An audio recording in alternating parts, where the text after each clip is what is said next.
우리는 일상적인 삶 속에서 산자나띠를 하면서 살고 있다는 것입니다. 그러면 산자나띠 하면서 산다는 것은 무엇이냐? 그것은 우리가 이미 사회적으로 또는 역사적으로 형성된 어떤 개념체계 속에서 반성 없이 살고 있다는 것입니다. 그러면 우리가 역사적으로 사회적으로 형성된 개념체계라는 것은 무엇이냐? 그것은 우리가 사용하는 언어입니다. 근데 언어는 형성이 되는 과정에서 언어를 만든 건 누굽니까? 신이 언어를 만들었습니까? 인간이 언어를 만들었습니까? 우리는 언어를 왜 만들었습니까? 우리가 사용하는 언어는 우리가 필요에 의해서 만든 도구입니다. 그런데 우리는 그 언어를 만든 다음에 언어에 예속이 됩니다. 예를 들면 신이라는 단어를 누가 만들었을까요? 우리가 신이라는 존재를 만들었습니다.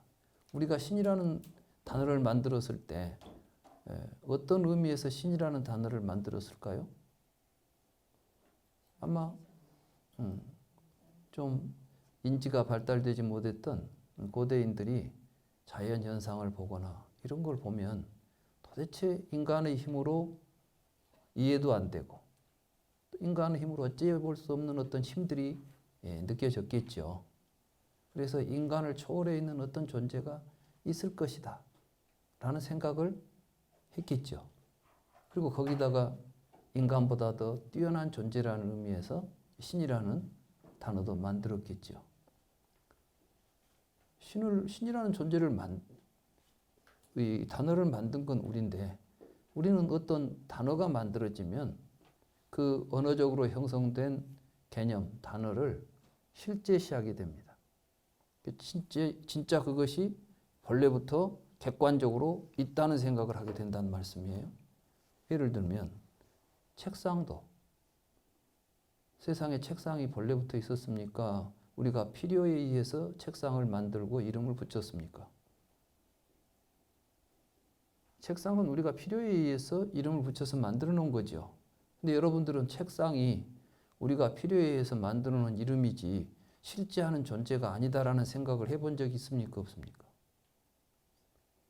그냥 책상은 밖에 있는 것이고 내가 태어나기 전부터 책상은 있었고 책상은 본래 있는 객관적 사물이라고 생각하셨죠? 그랬죠? 그렇지 않은 단어가 하나라도 있는가 한번 살펴보십시오. 여러분들이 알고 있는 단어. 근데 여러분들이 존재라고 부르는 것은 전부 이름을 가지고 있습니다. 한번 생각해 보세요. 이름 없는 존재를 알고 계십니까? 근데 그 이름은 전부 누가 만들었다고요? 우리 인간이 만들었죠. 그러면 이름에 상응하는 내가 이름 붙이기 전부터 본래부터 있었던 그 이름을 가지고 존재하는 사물은 세상에 있겠습니까? 없겠습니까? 없습니다. 그런데 우리는 내가 태어나기 전부터 이런 이름을 가지고 이런 형태를 가지고 이런 세상이 있었다는 생각을 하고 그 이름 속에 나도 가두어 버립니다. 그래가지고 이제 나라는 이름을 하나 만들죠. 나라는 단어도 이름입니다. 그 나라는 단어에다 이제 각자 다른 이름을 붙이죠. 뭐 나는 중표, 누구는 영철이, 수은이 이렇게 참 이름을 붙여놓으면은 마치 그 존재가 또 그 이름을 가지고 객관적으로 존재하는 것처럼 우리는 느끼게 된다는 것입니다. 여러분이 나라고 부르는 나를 한번 잘 살펴보십시오. 그 나라고 부르는 존재가 태어나서 죽을 때까지 살다가 마지막에는 죽음을 맞이하게 된다고 생각하는 것이 우리들입니다. 우리들의 생각이죠. 이게 생로병사죠. 내가 태어나서 늙고 병들어서 죽어가는 그 태어나서 죽을 때까지의 지속적으로 나라는 이름을 가지고 있는 어떤 변함없는 실체가 하나 있다는 생각을 하고 살고 있습니다. 마치 책상이 세상에 만들어져 가지고 없어질 때까지 지속적으로 책상이라는 하나의 존재가 있듯이 나도 그렇게 존재한다는 생각을 가지고 있습니다. 근데 그걸 의심해 본 적이 없죠. 그 존재를. 그러니까 이제 죽음의 문제를 우리는 객관적 사실로 받아들이고 어떻게 하면 안 죽을까를 생각하죠. 여러분은 죽음의 문제를 해결한다고 할 때 여러분들이 생각하는 죽음의 문제의 해결책은 뭡니까? 안 죽는 거죠. 그러니까 모든 종교가 이제 안 죽는 세상을 이야기하는 거예요. 이 세상에서는 죽어도 다음 세상에 가면 영생하는 세상이 있다. 이렇게 가르치는 거죠. 그럼 사람들은 막연하게 이제 죽기 싫었는데 죽은 뒤에는 더 좋은 세상이 있고 죽은 뒤에 가는 세상은 안 죽는 세상이 있다고 하니까 빠져드는 거죠.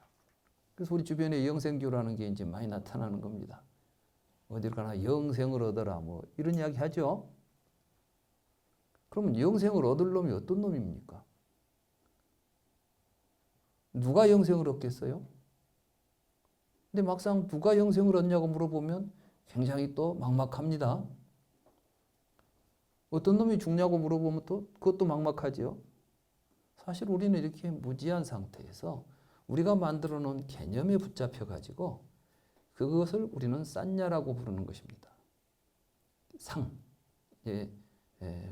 불교 용어로 한자 용어로 보면 색수 상 행시가 할 때 생각상자 있죠.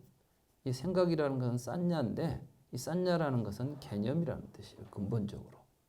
그러니까 이런 개념을 가지고 어떤 세상을 인식하고 그 인식된 내용을 가지고 살아가는 삶의 태도를 싼자나띠 한다 이렇게 말하는 겁니다. 그러니까 우리는 전부 싼자나띠 하기 때문에 생사의 괴로움을 느끼고 있는 것입니다.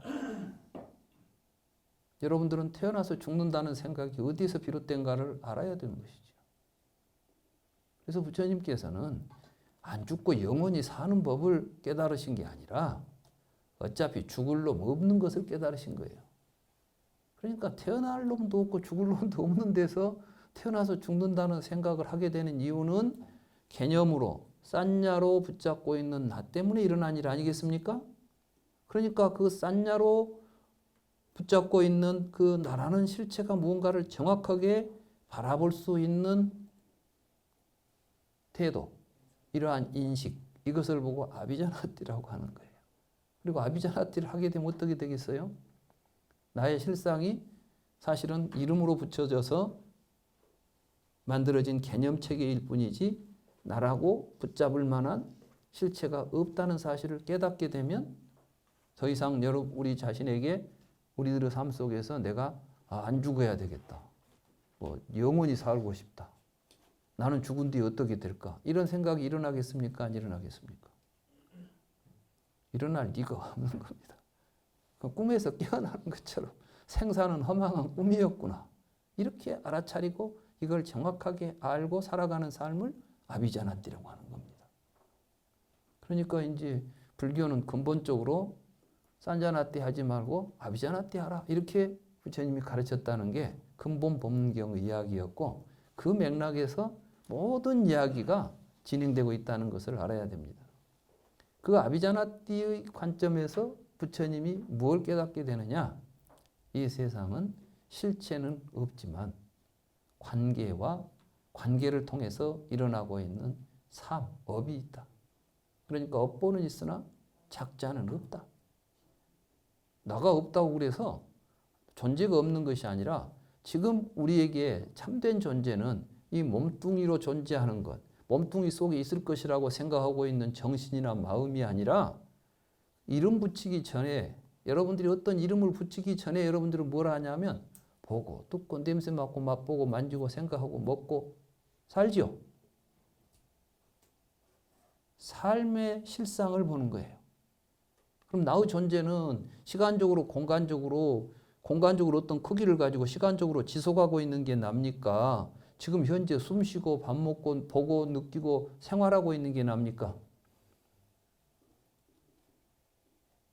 뭐가 나예요? 나란 놈이 있어갖고 삽니까? 살고 있을 때 나라는 이름을 붙입니까? 살아있으니까 그 살아있는 삶 속에다 우리는 이름을 붙여놨죠? 그거 잘 보셔야 돼. 내가 없다고 그래서 불교는 무아 그러니까 여러분들은 지금 개념적으로 나라는 놈을 붙잡고 있으니까 무아 그러니까 그 싼냐에 생각하는 아라는 놈이 또 없는 나라는 생각을 하죠. 있다 없다도 다 싼냐예요. 있다는 말도 개념이고 없다는 말도 개념이에요. 그 개념을 가지고 서로 모순된 개념 속에서 있다와 없다가 대립하고 있고 그 가운데서 서로 갈등을 겪고 있는 게 중생들의 세상입니다. 부처님께서는 이 갈등, 이 모순을 떠난 중도의 실상을 보셨고 그 실상에서 깨달으신 게 연기법입니다. 그러니까 이제 다시 아비자나띠 한다는 것은 뭐냐면 연기의 실상을 알고 사는 것이고 실상을 깨닫기 전까지는 연기의 실상을 깨닫는 과정을 또 아비자나띠라고 하는 겁니다. 산자나띠를 가지고는 연기를 깨달을 수가 없습니다. 지금까지 불교가 왜 어렵고 불교를 공부해도 뭔가 교리는 잘 알고 있는 것 같은데 아마 여기에 나오신 많은 분들이 절에 다니면서 불교 교리 공부를 많이 하셨을 거예요. 불교대학도 다 한 번씩은 다녔을 것이고 불교 개론서도 한 번씩은 읽었을 것이고 사성제 12연기에 대한 공부도 하셨을 겁니다. 그런데 사성제 12연기를 내가 알고 불교 개론도 다 알고 경도 읽었는데 뭐가 달라졌습니까? 착하게 살아야지 하는 마음이 일어나긴 하겠지. 뭐 부처님 가르침대로 부처님 가르침에 못되게 살라는 이야기는 없으니까. 그런데 여러분들이 정말 이게 깨달음이야. 부처님은 이런 걸 깨달으셨구나. 이렇게 여러분들이 정말 그 부처님의 깨달음을 공감하고 내가 체험하고 거기서 느끼는 삶의 새로운 변화를 느껴보셨습니까? 그게 안 된다는 거예요. 왜 안 됐을까요? 불교 교리를 또 산자나티하고 있는 거예요. 교리도 다 언어로 되어 있습니다. 그러니까 그 언어로 된 속에서 또 말로 말을 풀어내고 있는 거예요. 그러니까 설명은 복잡해지고 이론은 많아지는데 그 복잡한 이론 설명을 들으면 들을수록 뭐가 좀 시원해져야 되는데 더 답답해지는 거예요, 이게. 지금까지 우리는 불교를 이런 공부를 해온 거예요. 그래서 이래서는 안 되겠다. 불교 공부 좀 제대로 해야 되겠다. 불경을 제대로 읽어내야 되겠다. 이런 생각에서 저희들이 이제 붓다나라라고 하는 단체를 공부하는 단체를 만들었습니다. 그러니까 우리 붓다나라는 사실은 이제 이름은 불교 사회 공동체입니다. 신행 공동체, 사회 공동체가 아니라 신행 공동체. 그러니까 부처님의 가르침을 바르게 이해해 가지고 바른 신념을 가지고 실천하면서 부처님이 우리에게 깨달아서 알려준 행복한 세상을 만들어가자. 공동체로 만들어가자. 이런 의미에서 이제 붓다나라라는 이름을 가지고 저희들이 지금 불교 아카데미, 다시 말해서 기존의 불교 이해가 잘못된 부분이 있다면 이걸 바르게 시정하고 바른 불교를 이해하고 또 바른 수행을 통해서 바른 확신념을 우리가 일으키고 거기서 바른 오언을 세워서 바른 세상을 만들어가는 이러한 불교 운동을 해보자. 우리 붓다나라는 그래서 이제 새로운 불교 운동입니다. 혹자는 지금 코로나를 통해서 기존에 우리가 생각지도 못했던 여러 가지 사실들을 이제 깨닫게 됐다고 그럽니다. 요즘 우리가 말하는 자유시장 경제, 자유민주주의 또 뭐 이런 거 있죠. 자본주의, 신자본주의 이런 이야기.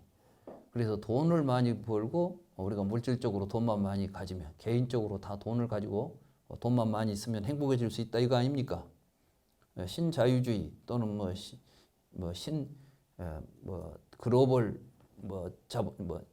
이런 여러 가지 이제 말들을 쓰는 것들은 그 핵심에 뭐가 자리 잡고 있냐면 개인주의가 자리 잡고 있죠. 우리는 각각 개인들인데 이 개인들이 무엇에 의지하면 행복할 수 있어요? 하나님 믿어도 필요 없고 부처님 공부해봤자 아무 필요 없다는 거야. 돈만 있으면 행복하지. 그러니까 돈 가지고 자유롭게 막 장사 마음대로 해라는 거예요. 그래서 이제 공기업 자체를 부정합니다. 나라가 뭐 기업을 갖고 나라가 뭐 때문에 나라가 뭔데 우리 개인들이 모여서 나라가 됐는데 그러니까 모든 장사는 우리들이 개인적으로 하면 돼요.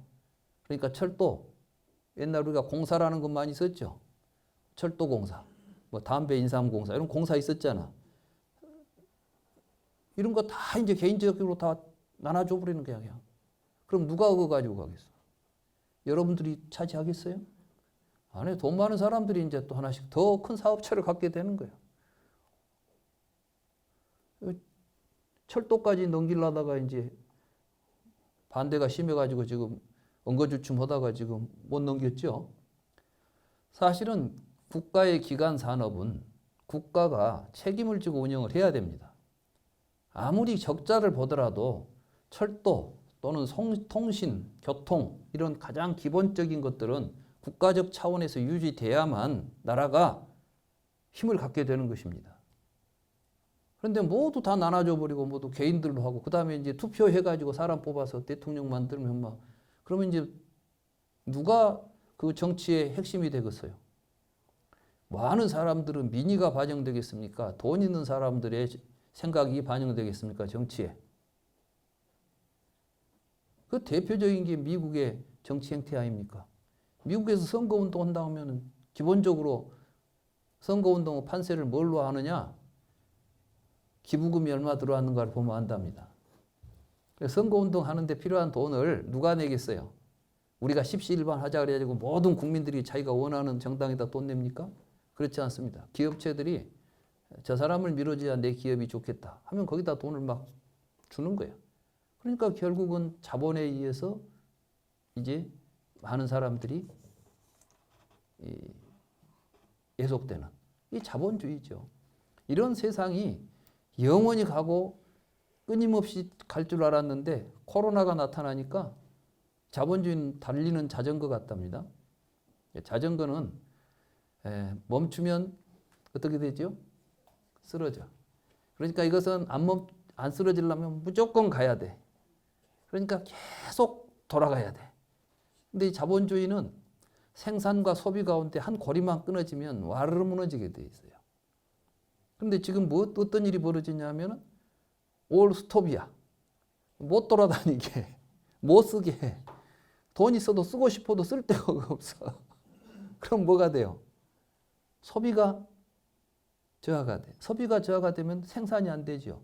생산이 안 되면 생산을 통해서 유지되던 지금 모든 사람들이 이제 농사 짓고 삽니까? 어디 공장에 가서 또는 상점에 가서 삽니까? 농사 짓고 살 때는 올스톱 돼도 상관없어요. 땅이 올스톱 하는 법이 없어. 농사 짓는데 스톱이 됩니까? 안 돼요. 그건 씨앗비로 넣으면 가만히 놔둬도 가을 되면 수확이 나온다고. 그러니까 농사 지을 때는 뭐가 있냐면은 이 움직일 때와 쉴 때가 있어요. 그래서 움직이기만 해도 안 돼, 사람은. 인간은 움직이기만 하면 미쳐버려.